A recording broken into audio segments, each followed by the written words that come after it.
प्रत्येकाने डोळे बंद करायचे, पाठीचा कणा ताठ ठेवायचा आहे, सरळ बसायचे.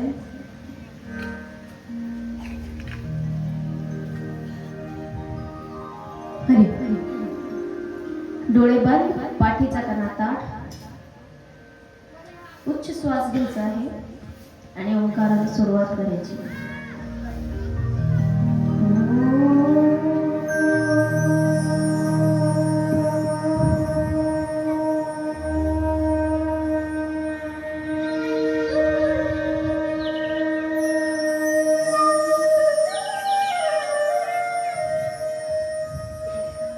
पुन्हा श्वास घ्यायचा आहे.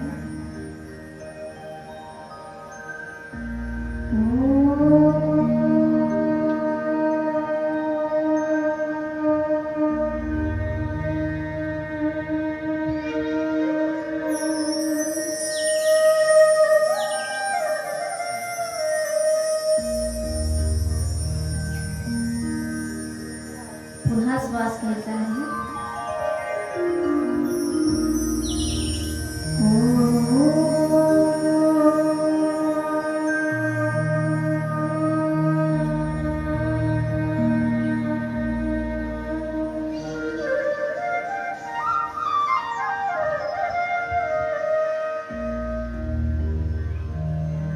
हरी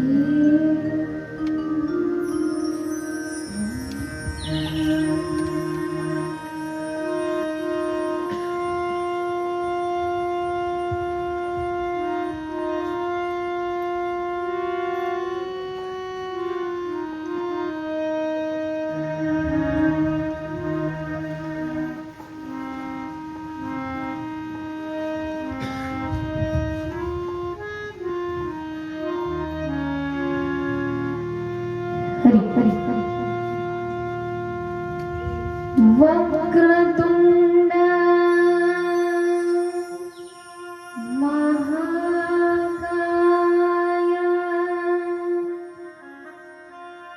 सूर्यकोटि समप्रभा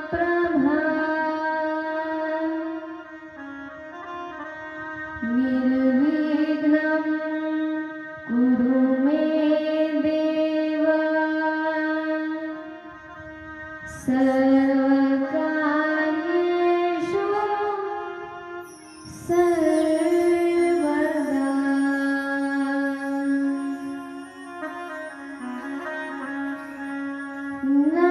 नमस्तेस्तु महामाये श्रीपीठे सुरपूजिते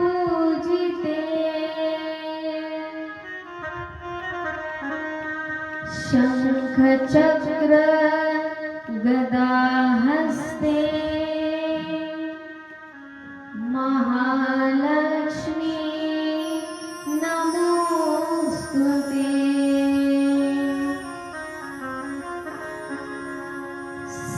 सरस्वत्यै नमो नित्यं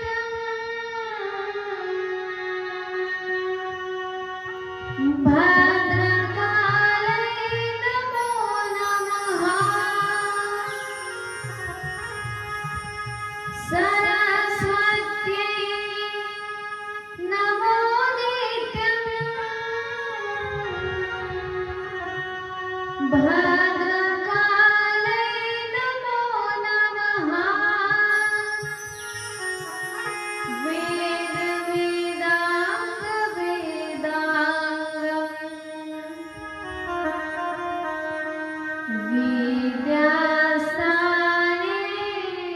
विद्यास्थानेभ्यैव च.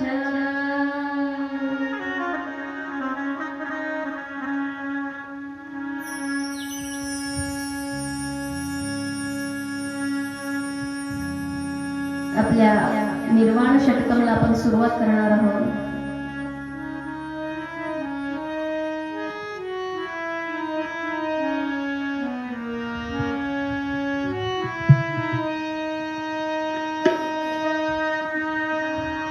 हरी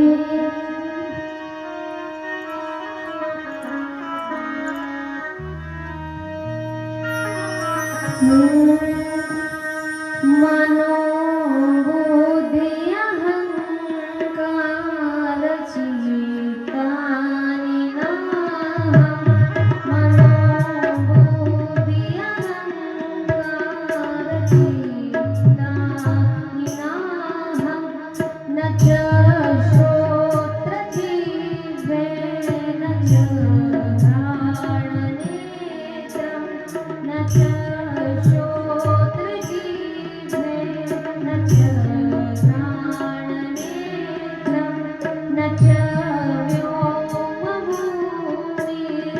तेजो न वायु न च व्योमभूमिर्न तेजो न वायु चिदानन्दरूप शिवोऽहं शिवोऽहं चिदानन्दरूप शिवोऽहं शिवोऽहम्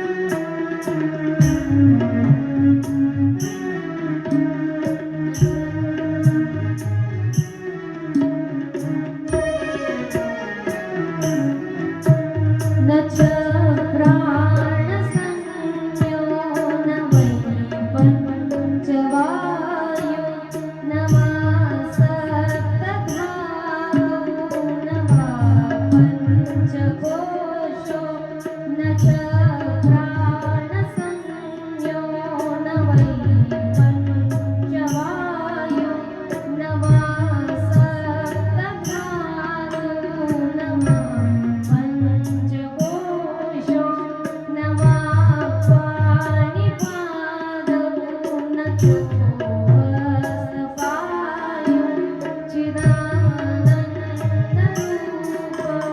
शिवोऽहं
पुन्हा एक वेळेस ज्या महादेवाच्या ज्या अजन्म शिवाच्या कथेसाठी उपस्थित आहोत, त्याने आपल्यावरती कल्याण करावं म्हणून कल्याणार्थ असलेलं भजन घेऊया. प्रत्येकाने टाळ्या वाजवून डोळे बंद करून ते भजन करायचंय.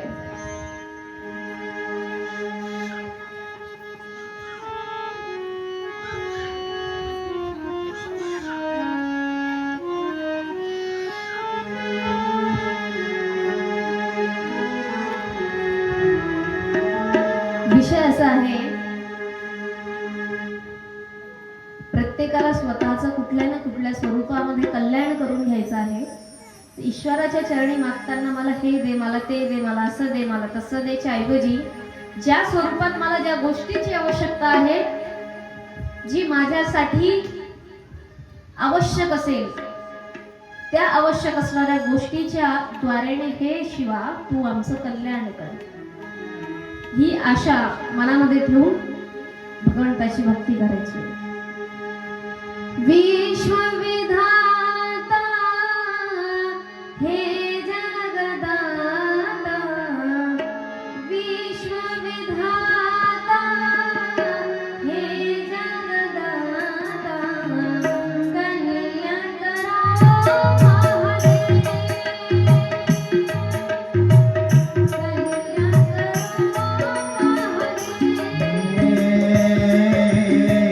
कल्याण करो महादेव.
शास्त्र पुराण वेद अर्थ व्याकरण या सर्वांचाही देवता जलाग्रगण्य असं मानलं जातं. वारंवार सुचलेल्या दुर्बुद्धीला बुद्धीचा मार्ग दाखवणारा प्रथम पूजनीय श्री गणेश यांना वंदन करेल, जिच्यामुळे जिच्या कृपा आशीर्वादाने मी श्रेष्ठ असलेलं अमृतुल्य असलेलं श्री शिव महापुराण तुम्हा सर्वांना श्रवण करवते आहे. अशा असणाऱ्या जगदंबिकेचा अंश, जगदंबिकेचा अवतार श्री सरस्वती माता यांना वंदन करून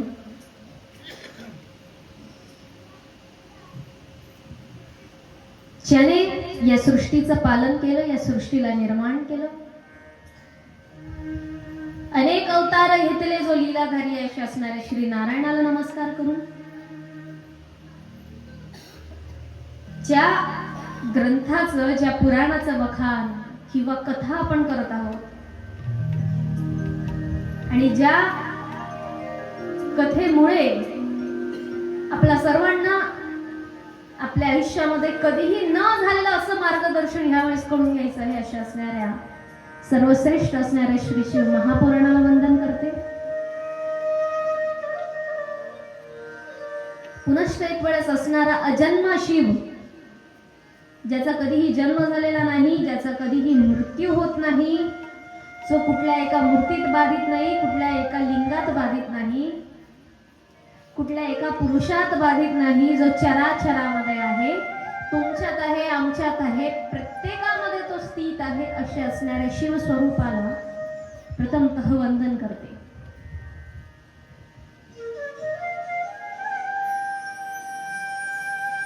आपला आजचा कथेचा तृतीय दिवस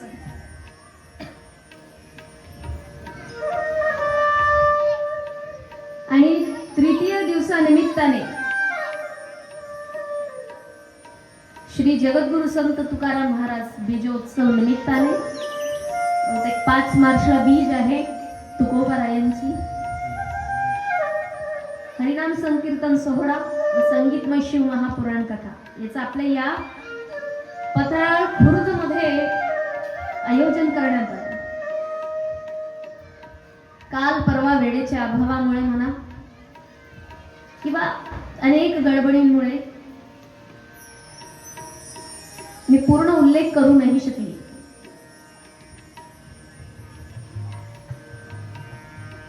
गेले अनेक वर्ष झाले, म्हणजे अनेक म्हणजे किती तर 23 वर्ष झाले या सप्ताहाचं आयोजन करण्यात येत आहे आपल्या गावामध्ये. 23 वर्ष. आणि असं म्हणतात की पुढच्या वर्षीचं आणि त्याच्या पुढच्या वर्षीचं सुद्धा दान कोणाकडे अन्नदान होणारे काय आहे हे सुद्धा पहिल्यापासूनच इथे ठरवून जातं.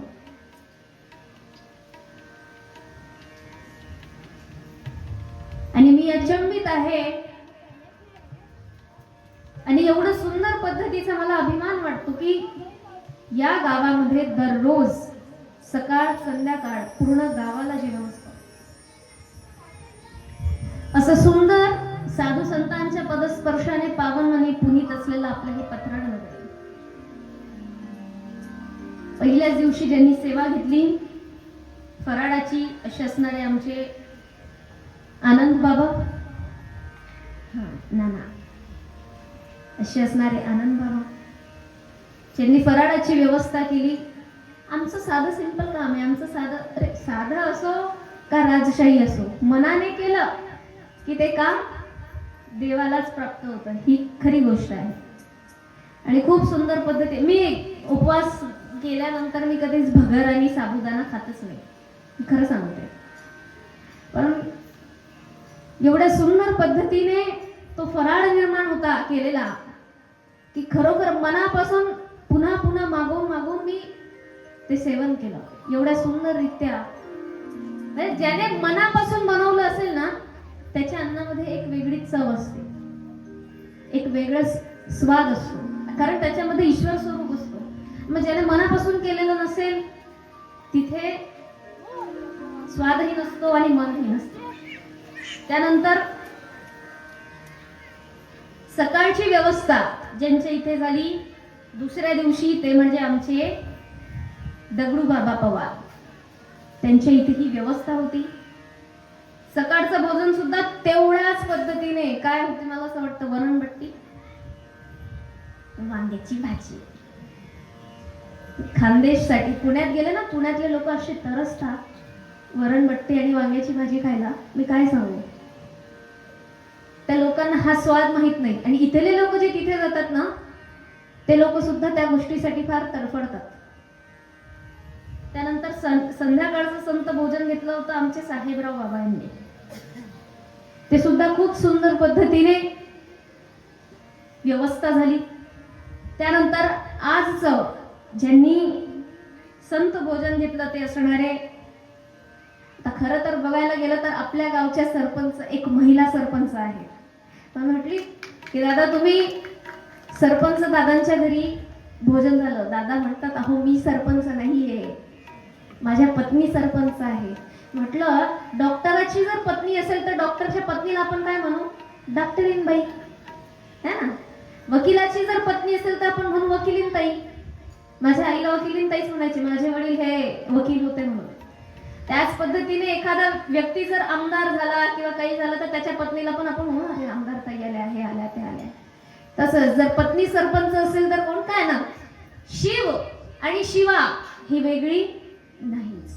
पती आणि पत्नीच्या नात्यामध्ये जर तुम्ही येत असाल तर पती आणि पत्नी हे नातं विभक्त नाहीच, ते एक रूप असतात. आणि समजा गाडीचा टायर एखादा वाकडं चालत असेल आणि एखादा सरळ चालत असेल तर गाडी सरळ चालेल का, नाही चालणार. आणि एक मागचा टायर जर पंक्चर असेल गाडी चालेल. तसंच नवरा धडाचा आणि बायको धडाची नसली तर काय होणार, किंवा पत्नी व्यवस्थित आहे पण नवराच कामाचा नाही मग काय होणार. संसार टिकवण्यासाठी दोन्ही टायर व्यवस्थित असावे लागतात आणि एक दुसऱ्याला सांभाळून घ्यावं लागतं. कदाचित मागच्या टायराची हवा कमी झाली असेल तर पुढच्याने सांभाळायचं, पुढच्या टायराची हवा कमी झाली असेल तर मागच्याने सांभाळायचं असतं. हे पती पत्नीचं नातं आपल्याला शिव आणि पार्वतीच्या या महात्म्यातून आज आपल्याला समजेल. जगातलं अलौकिक असलेलं नातं आणि श्रेष्ठ असलेलं नातं म्हणजे पती पत्नीचं नातं असतं. बाकी सगळे नाते हे ठराविक असतात, एका काल मर्यादेपर्यंत असतात. आई वडील हे एका ठराविक वेळेपर्यंत आपल्या सोबत असतात. त्यानंतर मुलं बाळ सुद्धा त्यांच्या संसारात लागून जातात, तेही ठराविक कालखंडापर्यंत असतात. मग मुलं बाळही जर समजून घ्या चालले गेले, त्यांच्या आयुष्यात बिझी झाले, तर मग नंतर कोणतं नातं उरतं, पती आणि पत्नीचं नातं उरतं. एक दुसऱ्याला सांभाळून घेणारं हे नातं उरतं. म्हणून म्हटलं दादा तुम्हीच सरपंच. आता काय बोलाव, पूर्ण परिवारच एक दुसऱ्याशी जुळलेले, पूर्ण गावच एवढं गोड आहे. कुणाचं नाव घ्यायचं, कुणाचं काय करायचं हे समजतच नाही. सगळे इंटरलिंक्ड आहेत. हे आमचे ते आमचे ते आमचे ते. कारण सगळेच गावातले लोकांचे मन एक दुसऱ्याशी एवढे जोडलेले आहेत. संतोष दादा काकडे येतात ना, ते म्हणतात मी फक्त वंजारी फाटा जे माझं गाव आहे, काय वंजारी खपाट, तिथे मी फक्त झोपायला जातो रात्री, बाकी माझा पूर्ण मुक्काम इथेच असतो म्हणे. कारण हे गावच असं काहीतरी आहे. निष्कपट असलेलं गाव, कुणाप्रतीही द्वेष न ठेवणार. आजची अशी सेवा आमच्या श्रीकांत दादांनी घेतली. त्याच्यानंतर आज संध्याकाळची भोजनची व्यवस्था आमच्या अर्जुन बाबांकडे आहे. आणखी पूर्ण व्यवस्था आता उद्यापासून ज्याच्या ज्याच्याकडे असेल त्या सर्वांचे आपण नावं घेत जाऊ. एवढ्या सुंदररित्या या संपूर्ण सप्ताहाचं आयोजन झालं. त्यात सर्वात महत्वाची गोष्ट, माझा आवाज जो तुमच्यापर्यंत पोहोचतो आहे असे असणारे आमचे माऊली, आमचे दादा, ते अनेक कीर्तनांमध्ये अनेक वेळेस माझ्या सोबत राहिले, ज्यांनी प्रत्येक वेळेला साथ दिली आपल्या कठोरा येथील शिवशक्ती साऊंड सिस्टम.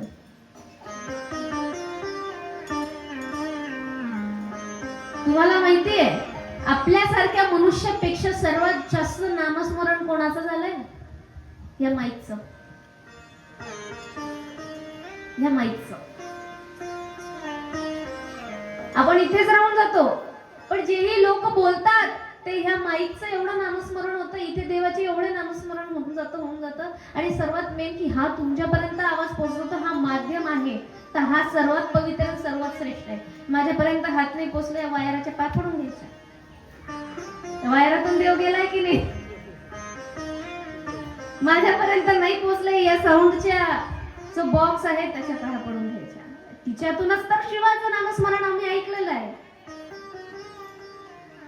तर एवढी सुंदररित्या साथ देणारे, नेहमी हसतमुख असलेले आमचे दादा, पहिल्या दिवसापासून प्रणाली तर हसतमुखच आणि शेवटपर्यंत सुद्धा हसतमुखच. विषय असा आहे, संसारात दुःखच दुःख आहे. एक व्यक्ती समुद्राच्या काठी बसला, समुद्राच्या काठी बसून तो केव्हाची वाट पाहतोय. 1 तास झाला, 2 तास झाले, 3 तास झाले. समोरच्या गावातले लोक आले टपरीवरचे आणि म्हणाले, अरे दादा 3 ते 4 तास झाले समुद्रासमोर बसलाय, नेमकं तुला करायचं तरी काय? त्या वेळेला तो व्यक्ती म्हणतो, अहो मला समुद्र स्नान करायचंय, पण समुद्राच्या लाटा शांत कधी होतील मी याची वाट पाहतोय. लोकांनी डोक्याला हात लावला. आयुष्यभर जरी समुद्रासमोर बसला तरी समुद्राच्या लाटा कधी शांत होणार नाही. मग काय करावं? त्या वेळेला सांगितलं जातं, असाच स्वतःला सावरत सावरत, सांभाळत सांभाळत याच लाटांचा आनंद घेत घेत समुद्रामध्ये स्नान कर. आवड आहे ना प्रत्येकाला, तर महिला तर काही समुद्राला जाऊ शकत नाही. एखाद वेळेस तीर्थक्षेत्रावर गेले, जगन्नाथपुरी वगैरे, तर गोष्ट वेगळी आहे. पण आताच्या यंगस्टर्सला, तरुण पिढीला आनंद आहे की आम्ही गोवाला जायला पाहिजे, इथे फिरलं पाहिजे, तिथे फिरलं पाहिजे, समुद्राचा आनंद घेतला पाहिजे. मग काय सांगतात, समुद्रामध्ये तसंच ज्या लाटा झपत जातात तसंच तुम्ही आनंद घेत घेत समुद्र स्नान करायचं. अर्थ काय? समुद्र आहे तरी काय? समुद्र आहे तुमचा संसार. समुद्रातल्या लाटा काय आहेत? समुद्रातल्या लाटा आहे सुख आणि दुःख. जे सुख कधी येतंय, कधी दुःख येतंय. कधी कधी दुःख एवढं मोठं येतं की सुनामी येऊन जाते, फ्लड येऊन जातो. सुख येत आहे, दुःख येत आहे, पण मनुष्याला आनंदही मिळवायचा आहे. मनुष्याला वाटतं की मी जीवन जगतोय तर माझ्या जीवनामध्ये काहीतरी मजा तरी असायला हवी, आनंद हवाय. त्याला सांगितलं की या समुद्रात असाच स्नान कर, मजा मस्ती करत, यालाच सुख दुःखाला सहन करत. मग अर्थ काय? समुद्र आहे संसार, समुद्रातल्या लाटा आहेत सुख आणि दुःख, आणि मनुष्याला मजाही करायची, मस्ती करायची, जीवन जगत जगत जीवनाचा रेशो पार सुद्धा करायचा आहे. त्याने तसंच त्या दुःखाच्या आणि सुखाच्या संसारात जावं, कधी दुःखालाही भोगावं, कधी सुखालाही भोगावं. जे दुःख आहे ते एक ना एक दिवस जाणारच आहे, म्हणून सुख मिळणारच आपल्याला. आणि जे सुख प्राप्त झालेलं आहे त्याचा कधीही अभिमान बाळगण्यात तथ्य नाही, कारण ते सुख ही एक ना एक दिवस जाणारच आहे. कधी आयसीयू मध्ये तुमचं कोणीच नको जायला, पण कदाचित तुम्ही टीव्ही सिरियल मध्ये बघितलं असेल की आयसीयू मध्ये एखादा माणूस जर ऍडमिट असेल तर समोर असा टीव्ही लावला जातो आणि त्याच्या हाताला ते लावलं जातं. त्याच्या पल्सेस आणि त्याची हार्टबीट आपल्याला त्या बॉक्स मध्ये दिसते. डॉक्टर सांगतात जोपर्यंत ती वर खाली अशा पद्धतीने होते आहे तो ग्राफ, तोपर्यंत मनुष्याचं जीवन सुरळीत आहे, तो जिवंत आहे. आणि जसं का ती जीवनाची रेष सरळ झाली तसं मनुष्याचं जीवन संपलं. आपल्याला विज्ञान सुद्धा हे सांगतंय, जोपर्यंत तुमच्या हृदय, तुमचं शरीर, तुमचं देह त्या बॉक्स वरती सुख दुःख अशा पद्धतीने चाललंय, तोपर्यंत तुम्ही जीवित राहाल. अति दुःखामध्ये आणि अति नैराश्यामध्ये जाल तरी तुम्ही संपाल, आणि अति सुखामध्ये जाल तरी तुम्ही संपणार. मग आवश्यकता कशाची आहे? सुख दुःख सोबत सांभाळण्याची आणि त्याच्यातच आनंद पाहण्याची. आलं संकट आलं, काय फरक पडतोय, निघून जाईल आणि पुढे चालूया, अशा हिशोबाने हे होत असतं. शिवपुराण आपल्याला हेच सगळं काही सांगतं. व्यास मुनींना निराकार आणि निष्कल असलेल्या शिवाला तुमच्या आमच्या समाजासाठी एका मनुष्य रूपामध्ये प्रदर्शित करण्याची गरज पडली. का मनुष्य रूपामध्ये प्रदर्शित करावं लागलं? की देवाचा संसार कसा, देवाने कसं निभवावं आणि या छोट्या छोट्या गोष्टींमधून आम्हाला आमच्या जीवनात शिकायला काय मिळतंय. आपण सुरुवात केली विद्येश्वर संहितेला कालपासून. त्या विद्येश्वर संहितेमध्ये श्री शिव महापुराणाचं महात्म्य पाहिलं. ज्याला निराकार स्वरूपाचं श्रवण चिंतन मनन केलं पाहिजे, ज्याला श्रवण चिंतन आणि मनन जमत नसेल त्याने शिवलिंग स्थापित करून शिवलिंगाची आराधना केली पाहिजे, शिवलिंगाची पूजा केली पाहिजे. आता याच्यामध्ये असणाऱ्या शिवपुराणामध्ये असलेल्या अनेक संहिता आहेत, त्यांची नावं बघा. विद्येश्वर संहिता, रुद्र संहिता, विनायक संहिता, उमा संहिता, मातृ संहिता, एकादश रुद्र संहिता, कैलास संहिता, शतरुद्र संहिता, कोटी रुद्र संहिता, सहस्र कोटी रुद्र संहिता, वायव्य संहिता आणि धर्म संहिता, अशा एकूण 12 संहिता आहेत. त्या प्रत्येक 12 संहिता ज्या होत्या महादेवांनी सांगितले त्यावेळेला 1 लाखापर्यंतचे श्लोक त्याच्यामध्ये होते. परंतु शेवटी व्यास मुनींनी कमी करत करत करत करत 24,000 श्लोकांपर्यंत आपल्यासारख्या सामान्य जनतेला समजावं म्हणून ते निर्माण केलं. त्यातही अजूनही आपली बुद्धी इतकी स्थिर नाही, आपण 24 श्लोक सुद्धा पूर्ण ऐकत नाही. फक्त कथा कथा सांगा तुम्ही आम्हाला, वरची स्टोरी लाईन, अशी मानसिकता आपली आहे. कारण आपण एवढं डीप, एवढं धर्मामध्ये किंवा एवढं ज्ञानामध्ये कधी जातच नाही. अशा संहितांचं वर्णन व्यास मुनींनी केलं. आता त्यातून आपण या अनेक संहितांपर्यंत पोहोचलो. आता त्या संहितांच्या माध्यमातून भगवान महादेव यांनी अनेक प्रकारच्या निर्माण केलेल्या सृष्टींचं वर्णन येतं. महादेवाच्या अनेक अंगांपासून भगवान विष्णू निर्माण झाले. सर्वात प्रथम महादेव अक्षर स्वरूपात निर्माण झाले आणि ते अक्षर कोणतं होतं? कोणतं अक्षर कोणतं होतं? ओम. महादेव सर्वात प्रथम अक्षर स्वरूपाने निर्माण झाले आणि ते अक्षर स्वरूप होतं ओम. ओम या अक्षर स्वरूपातून निर्माण होता बरोबर त्याच अक्षर स्वरूपातून भगवान विष्णूंचा प्रादुर्भाव झाला. भगवान विष्णूंच्या नाभी कमलामधून एक कमळ उत्पन्न झालं आणि त्या नाभीच्या कमलामधून उत्पन्न होतात ब्रह्मदेव. पुन्हा एक वेळेस भगवान विष्णू आणि ब्रह्मदेवांचा वादविवाद चालू असतात, चर्चा चालू असते आणि त्या चर्चेमध्ये चर्चा तापलेली असताना मोठा अग्निस्तंभ प्रगट होतो.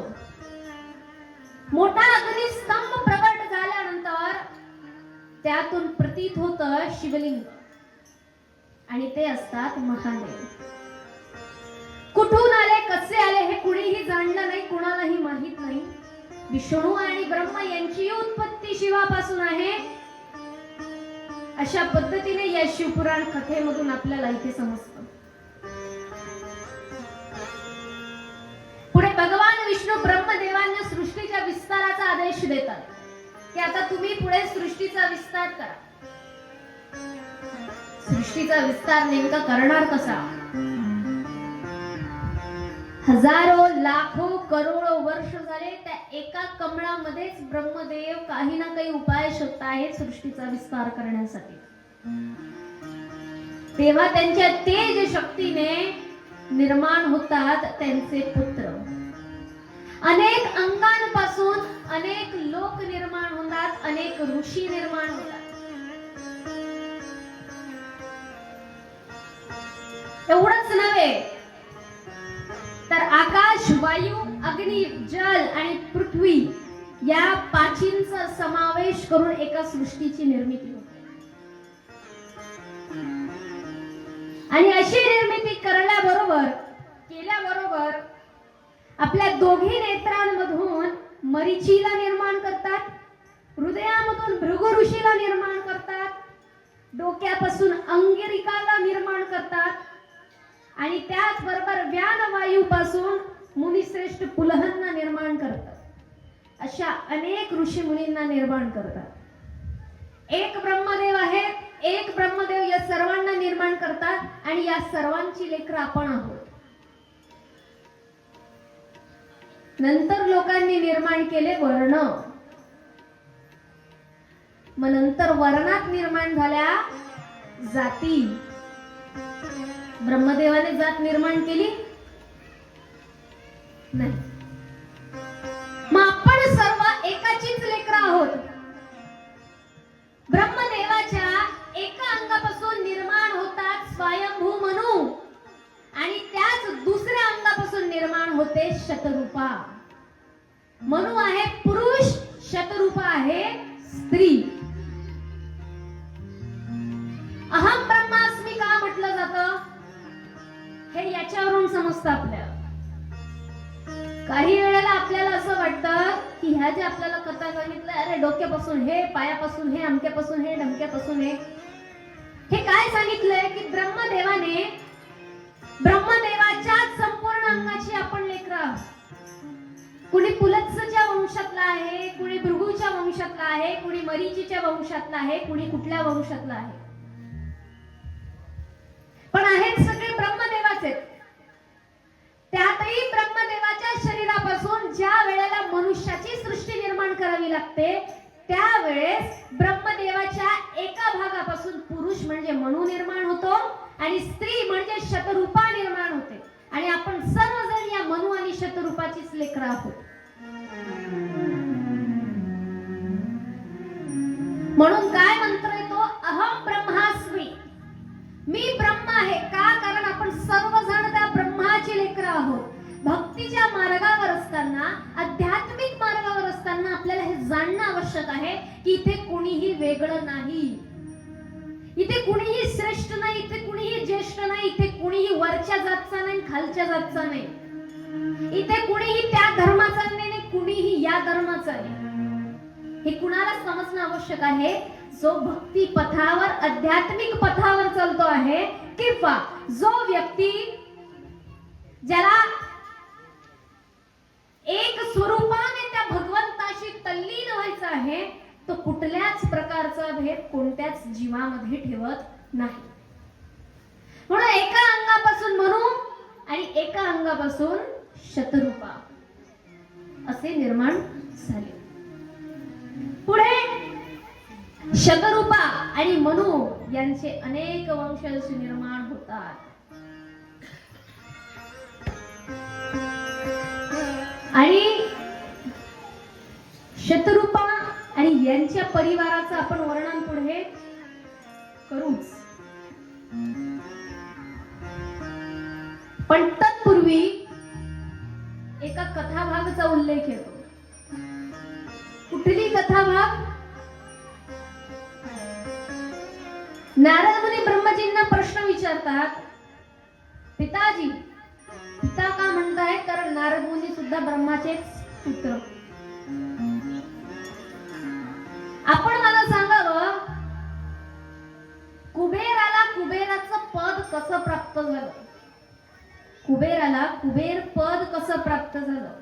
कारण कुबेर सुद्धा हा दुसरा कुणीही नव्हता, हा सुद्धा स्वयंभू मनुचे असलेले वंशज, त्यांचे पुत्र विश्रशवा याचे पुत्र म्हणजे होता कुबेर. हा विश्रशवा हा दुसरा कुणीच नसून या विश्रवाचे 3 पुत्र होते. 3ही म्हणू नाही शकत आपण, 4 पुत्र होते. कालच्या कथा भागामध्ये किती लोकांना श्राप मिळाला कोणी सांगू शकेल? किती लोकांना श्राप मिळाला?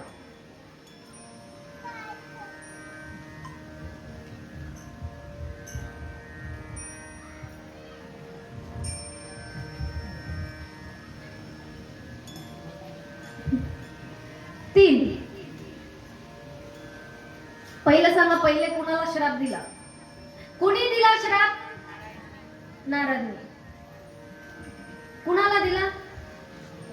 हा हा पहिले विष्णू भगवान, नंतर पाहता मी बोलली सगळ्या कथा एक दुसऱ्याशी जुळलेल्या आहेत, लक्षात घ्यायचंय, पुढे ऐकायचंय.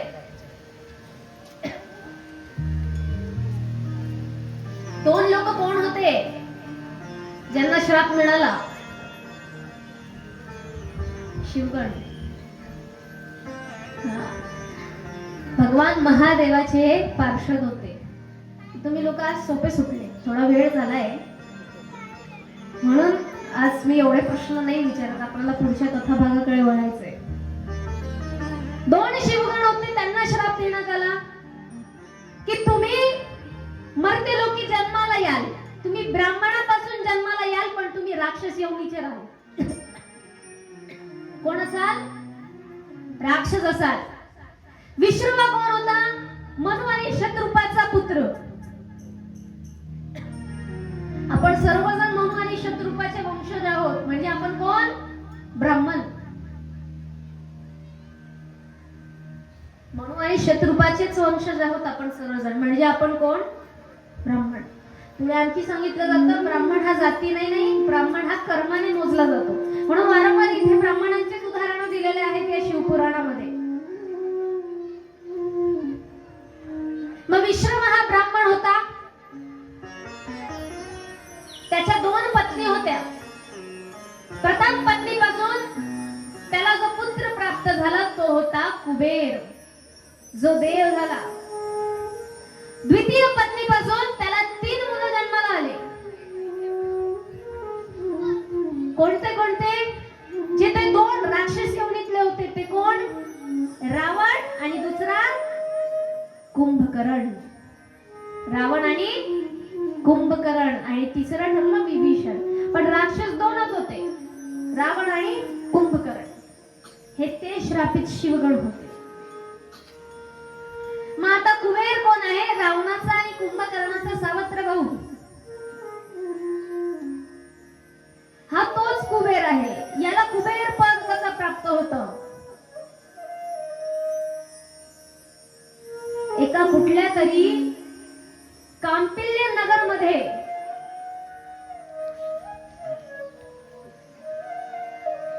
कांपिल्य नावाच्या नगर मध्ये यज्ञदत्त नावाचा एक ब्राह्मण होता. सर्व गुणांनी युक्त असलेला हा ब्राह्मण होता. तो स्वतःचे सर्व कर्मधर्म नित्य नेमाने पालन करायचा. पण त्याला एक पुत्र होता, त्याच्या पुत्राचं नाव होतं गुणनिधी. काय होतं त्याचं नाव? गुणनिधी. पण याचं नाव गुण होतं, पण तो होता अवगुणी. तो कुठल्याही कर्तव्यांचं पालन करायचं नाही, ना देवाचा अध्ययन करायचा, चिंतन करायचा, मनन करायचा. सगळ्या वाईट कर्मामध्ये तो लागलेला होता. चोरी करणं हे त्याचं मुख्य ध्येय बनलं होतं, फक्त स्वतःचा उदरनिर्वाह करण्यासाठी. एक वेळेस तो शिव मंदिरामध्ये गेला, त्याच्या मागे लोक लागलेले होते. शिव मंदिरामध्ये जाऊन त्याने शिव मंदिराची कळी बंद केली, पण शिव मंदिरामध्ये पूर्ण अंधार होता. करावं तरी काय? म्हणून त्याने त्याच्या अंगावरचे सर्व कपडे काढले आणि त्याला आग लावली. का? तर त्याला उजाड हवा होता. शेवटी झालं काय? त्याचं वेगळं स्वरूप निर्माण झालं. ते असं पकडण्यात आलं की त्याने महादेवाची आरती करण्यासाठी तिथे दिव्याच्या स्वरूपात स्वतःची वस्त्रच काढून तिथे दीप प्रज्वलित केला. त्याचं पुण्य त्याला प्राप्त झालं. नंतर तो मरण पावताना पुन्हा एक वेळेस यमराजाचे पार्षद आणि शिवलोकाचे पार्षद आले. त्यांच्यामध्ये पुन्हा भांडण होतं. शिवलोकाचे पार्षद म्हणतात याने महादेवाची पूजा करण्यासाठी, दीप प्रज्वलित करण्यासाठी स्वतःच्या अंगावरचे सर्वचे सर्व कपडे काढले. स्वतः महादेवाला नग्न अवस्थेतच अर्पण झाला आणि त्याने दीप प्रज्वलित केला. म्हणून त्याला पुण्य लाभलं आणि तो शिवलोकाची प्राप्ती करतो. या कथेतून आपल्याला समजतं महादेवाच्या मंदिरामध्ये दिवा प्रज्वलित करण्याचं महत्त्व.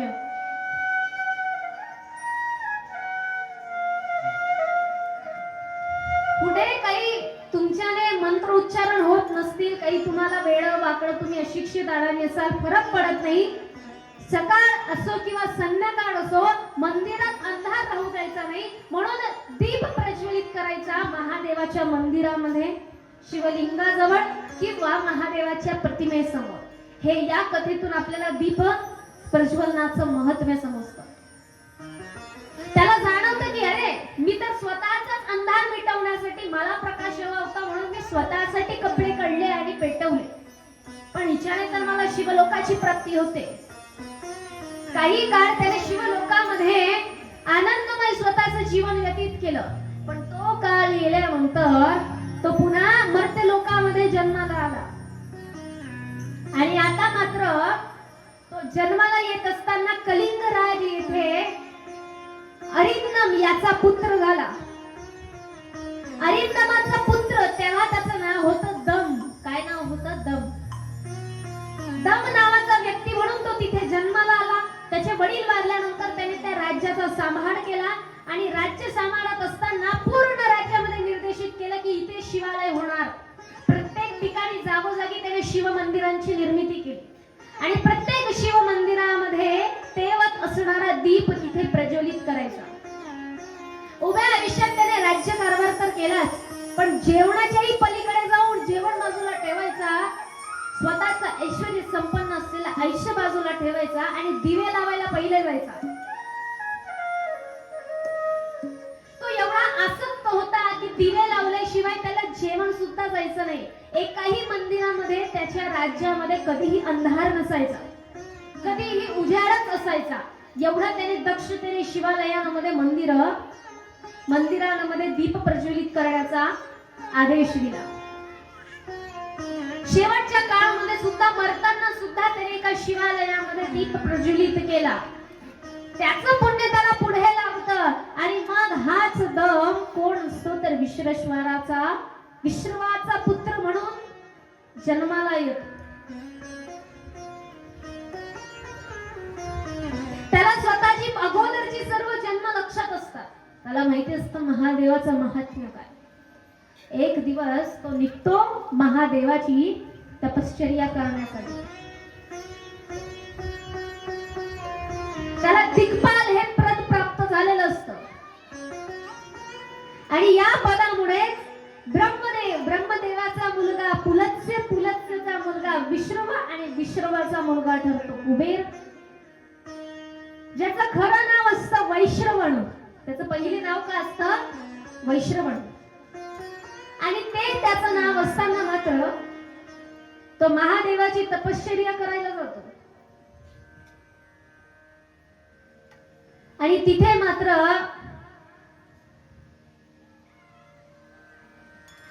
एक फार मोठं राज्य, एक फार मोठं महल हे बांधलेलं असतं विश्वकर्मा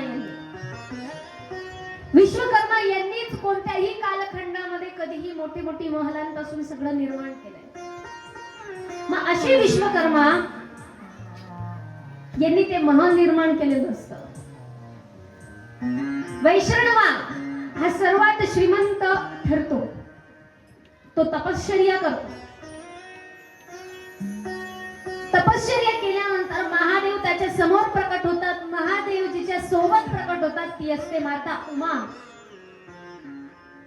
माता उमा सहित महादेव प्रकट होतात. महादेव त्याच्या डोक्यावरती हात ठेवतात आणि त्याच्या दोन्ही डोळ्यांना दृष्टी प्राप्त होते. पण दृष्टी प्राप्त होता बरोबर वैश्रव म्हणजे कुबेर हा महादेवाकडे नाही बघत, हा माता उमाकडे बघतो, माता पार्वतीकडे बघतो आणि एक टक लावून बघतच राहतो. तो काय पाहतो? ही कोण स्त्री आहे की जिचं तप माझ्यापेक्षाही मोठं आहे आणि जी कायम स्वरूपी महादेवा सोबतच आहे. एवढी महान आहे का ही स्त्री? असा तो एक टक लावून तिच्याकडे बघतो. त्याच्या मनामध्ये माता पार्वतीच्या बद्दल ईर्ष्या निर्माण होते आणि तो जसा एक टक लावून बघतो, प्रकृतीला ते सहन होत नाही. त्याचा एक डोळा फुटून जातो. कुणाचा? कुबेराचा. त्याचा एक डोळा फुटका होतो. माता पार्वती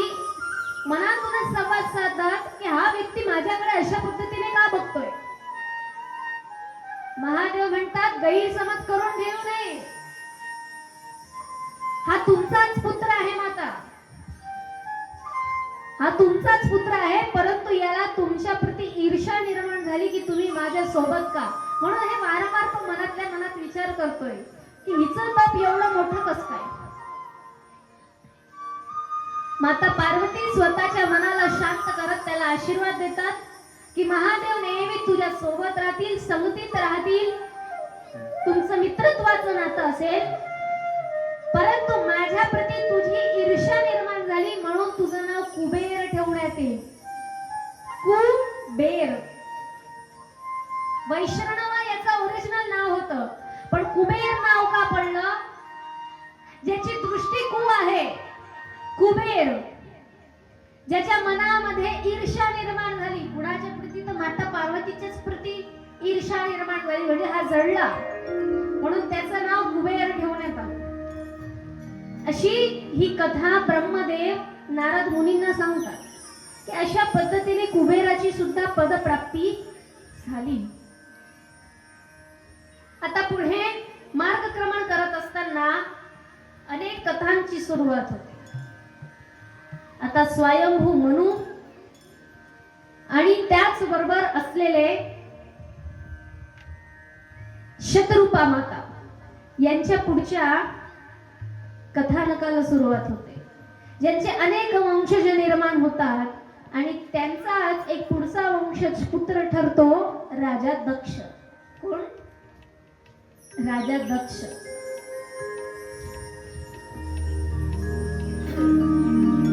महत्तम असं की याला दक्षला प्रजापती हे पद देण्यात आलं होतं, कारण याच्या पुढच्या सृष्टीचा विस्तार हा चमत्कारिक स्वरूपाने होणार नव्हता. सृष्टीचा विस्तार होणार होता स्त्री आणि पुरुष यांच्या सोबतीने, म्हणून दक्षाला तिथे केंद्रित करण्यात आलं. दक्षाने अनेक प्रकारची तपश्चर्या केली. तपश्चर्या केल्यानंतर त्याला प्रजापती हे पद प्राप्त झालं. दक्षाला समजावण्यात आलं की तुझा सुद्धा विवाह होणे आवश्यक आहे, तर तुझं पुढचं वंश वाढेल. दक्षने तपश्चर्या करावी. दक्षला सुशोभित असणारी त्याच्याच वंशातली सुकुळातील कन्या तिच्याशी दक्षाचा विवाह करण्यात आला. मग काय, दक्षाचा विवाह झाल्यानंतर दक्षला अनेक देवी देवता येतात आणि सांगतात की जगदंबिकेची आराधना कर, जेणेकरून तशीच पुत्री तुला प्राप्त होईल. राजा दक्ष त्यांची आज्ञा घेतो आणि माता जगदंबिकेची आराधना करतो. माता जगदंबिकेची आराधना